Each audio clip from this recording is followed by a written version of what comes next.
Good afternoon everyone, I'm Maria Cristela Amar. So today I will discuss the characteristics of good appropriate IMS or instructional materials and technology tools. The use of instructional materials is a big help for the teacher to facilitate the teaching learning process. So these visual aids are important in motivating and arousing your students' interest.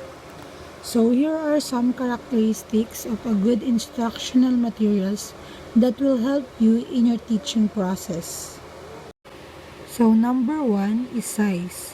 It is a must that the material is big enough to be seen by the farthest student in classroom. Next is color. Students are more interested to those materials which are colorful and beautiful. So remember that mostly students are more attracted to the bright colors because it is easily catch the students' attention and facilitate learning process. Next is durability. Instructional materials are not made for one session only.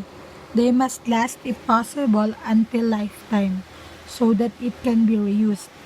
So the durability of your instructional materials must see to it that it can stand for longer duration of time so that the effort and money you render to have it will not lost in just a glimpse or snap. Then next is economy. Consider also the salary of the teacher, his expenses in making that instructional materials. They can use their resourcefulness and creativity to produce their own materials. And if possible, use the cheapest things and making your own materials so that it is not a burden to you and to you on your part. Next is portability.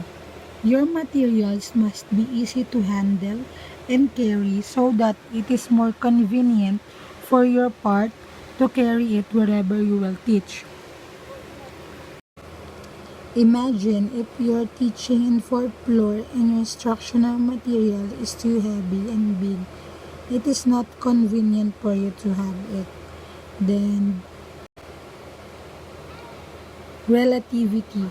Of course, it must to be related to the topic or lesson you are into.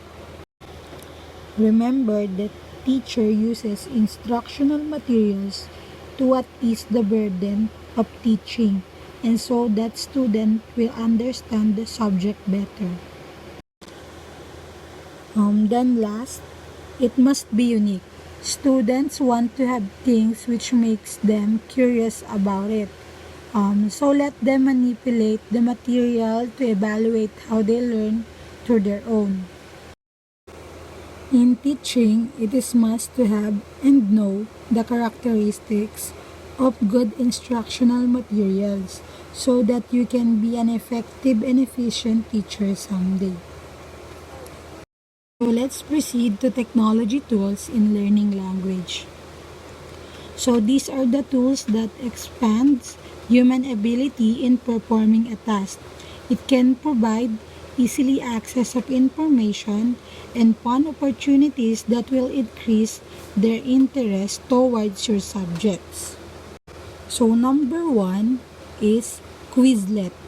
It's a free website providing learning tools for students, including flashcards, study, and game modes.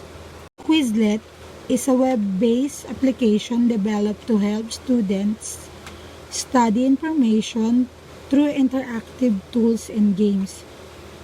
Its mission is to help students and teachers practice and master what they're learning. Second is Duolingo. It's a free language learning platform for beginning learners who want to really nail the basics. Duolingo is much better for learning how to construct sentences. Then third, Memrise. composed of hundreds of meticulously selected words and phrases in target language. Memrise is much better for learning and remembering individual words or phrases. And that would be all. Thank you.